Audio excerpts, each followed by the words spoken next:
Ouais, bonjour à tous, j'espère que tout le monde va bien. On va continuer sur les perfections divines du catéchisme de Spirago. On était rendu au point 1 qui disait Dieu est éternel, c'est-à-dire Dieu a toujours été et sera toujours. Saint Grégoire de Nazianze. Donc commençons avec un signe de croix. Au nom du Père, du Fils et du Saint-Esprit. Amen. Les paroles adressées par Dieu à Moïse, je suis celui qui est, voir Ézéchiel, voir Exode 3, verset 14, expriment aussi son éternité. Dieu n'a jamais commencé comme les personnes ou les humains. Il n'a pu être créé par personne, car il n'existe aucun être qui ne soit Dieu, ou qui n'ait été fait par Dieu, disait saint Augustin. Il serait même absurde de dire que Dieu s'est fait lui-même, car dit saint Éphrem, si quelqu'un pouvait se faire lui-même, il existerait avant même, car dit saint, il existerait avant de devenir. Dieu existait avant l'univers, par exemple. Voir Psaume 39,5, 1 à 5. Comme l'architecte existe avant la maison, comme l'horloger avant l'horloge. Donc Dieu ne finira jamais, comme c'est le sort des hommes et des femmes de ce monde. Voir Psaume 101, verset 28 ou 102, verset 28. C'est pourquoi il s'appelle le Dieu vivant, car il est éternel. Voir Matthieu 16, verset 16. Le Dieu immortel. 1 Timothée 1, verset 17. Dieu a été avant le temps, il restera pour toute l'éternité. Devant Dieu, il n'y a ni passé ni avenir. Il n'y a qu'un présent permanent. Disait saint Augustin. Dieu voit toutes choses aussi comme présentes. Saint Grégoire le Grand. Même celles que nous appelons passé ou futur. Dans la vie de Dieu, il n'y a pas de succession d'événements. À ses yeux, il n'y a point de temps, car il a toujours existé. C'est pour nous le temps. Un jour, dit saint Pierre, est comme 1000 ans, voire 2 Pierre 3, verset 8, et devant le Seigneur, comme 1000 ans, et 1000 ans comme un jour. Aussi, un espace-temps, si grand soit-il, n'est pas une partie de l'éternité. Le temps énorme que mettrait un petit oiseau à épuiser l'océan, goutte par goutte, ne serait rien en comparaison de l'éternité. Ou même compter le sable du désert ne serait rien aussi. Et si d'un rocher, haut comme le firmament, on enlevait un grain de poussière toutes les 1000 ans, et que cette immense série d'années fut d'éternité, les damnés jubileraient de la fin de leur tourment, disait saint Bernardin. Si donc vous voulez le bonheur éternel et même ici-bas, tenez-vous-en à celui qui est éternel, c'est-à-dire le Dieu vivant, disait saint Augustin, ou la Trinité sainte. Point 2.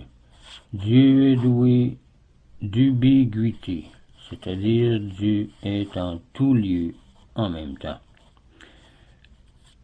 Quand Jacob eut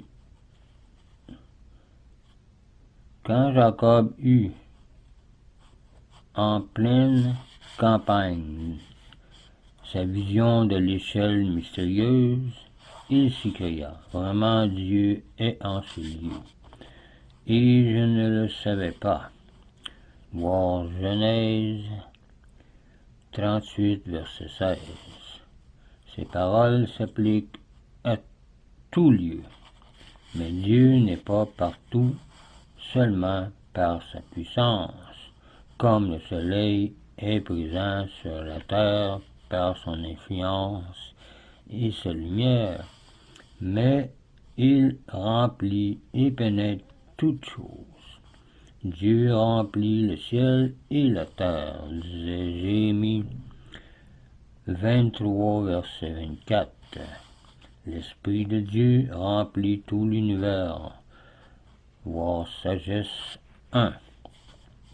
Dieu est présent partout, parce que toutes les créatures sont en Dieu et il les a créées, même s'ils s'en allent sur le mauvais chemin. L'univers se trouve dans l'Esprit de Dieu, comme une pensée existe dans notre esprit.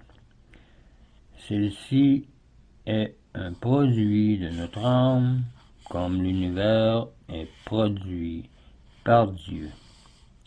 Or, notre âme est plus étendue que notre pensée, et de même Dieu est plus grand que tout l'univers qu'il a créé.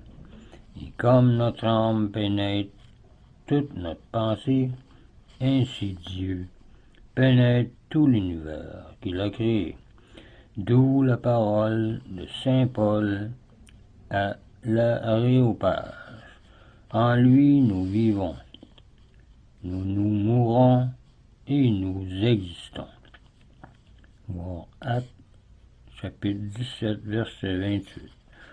Aucun lieu n'est sans la présence de Dieu, et tout lieu est en Dieu, disait saint Hilaire. Néanmoins, il n'y a pas de mélange de Dieu et des créatures. Dieu reste Dieu et les créatures restent des créatures. Dieu en est complètement distinct, disait le Concile Vatican. Point 2. Cependant, Dieu n'est cependant borné par aucun lieu, ni même par l'univers, parce qu'il est lui-même sans borne. Lors de la consécration du temple, Salomon s'écria, puisque le ciel et le ciel et les cieux des cieux ne peuvent vous contenir, à plus forte raison, ce ne sera pas la maison que je vous bâtis. Voir 2 Rois, chapitre 8, verset 27. L'infini ne peut pas être dans un espace mesurable, disait Origène. Celui qui renferme tout en soi ne peut pas être renfermé en un lieu, disait saint Pierre Chrysos. Les corps seuls sont renfermés dans un lieu. Les esprits, au contraire, ne sont pas renfermés en un lieu, mais ne peuvent agir en plusieurs lieux. Leurs opérations sont bornées à un lieu déterminé. Il n'en est pas ainsi de Dieu. Dieu est partout, puisqu'il est en tout lieu, et nulle part, puisqu'il n'est borné par aucun lieu, disait saint Bernard. Il est près et est éloigné de nous, en nous et pourtant hors de nous. Toute la création est en lui sans que pourtant on le sache. Lui soit en elle, disait saint Éphrem.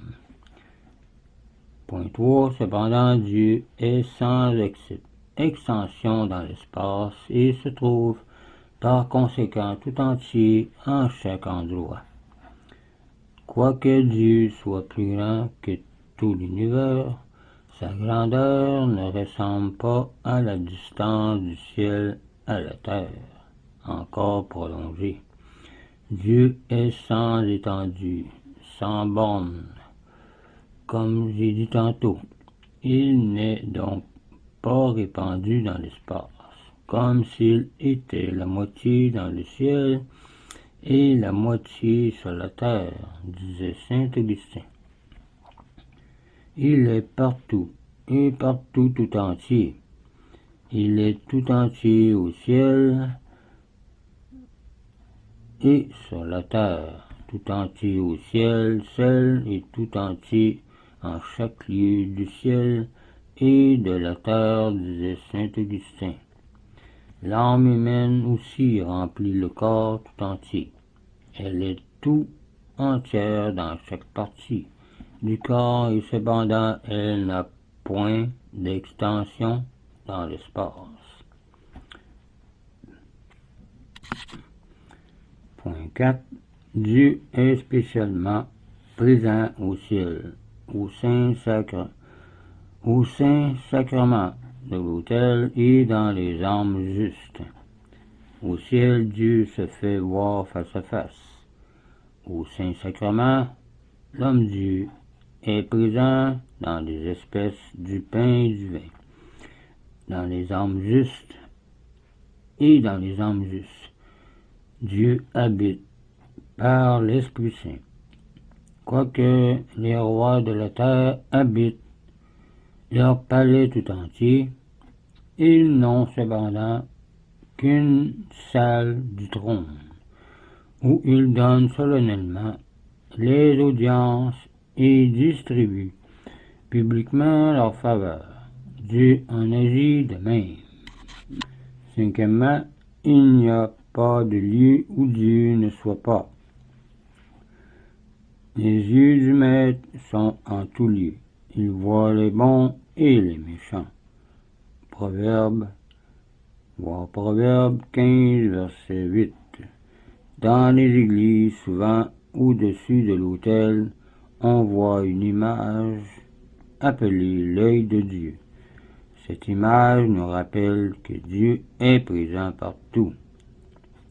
Personne donc ne peut se cacher devant Dieu. Voir Jérémie 23, verset 23. Nous en avons la preuve dans l'histoire du péché originel. Que tu le veuilles ou non, dit saint Augustin, Dieu te voit. Et tu ne peux te soustraire à son regard. Personne donc ne peut échapper à Dieu. Qu'il monte au ciel ou descende dans les enfers, ou s'enfuit jusqu'aux dernières extrémités de l'océan, Dieu est là. Vois tout. Voir le psaume 138 ou 139, verset 7. Jonas essaya d'échapper à Dieu sans y réussir. Il faut donc éviter tout péché. Si l'on est surpris par un homme dans une action honteuse, on éprouve une honte indicible. Mais l'homme a le front de s'adonner aux vices les plus affreux en la présence de Dieu. Oh, quelle folie, disait saint Augustin.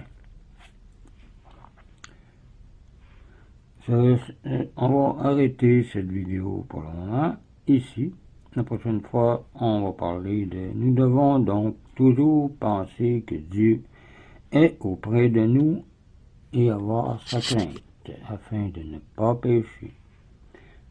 Donc, je vous laisse là-dessus, je vous dis au revoir et union prière.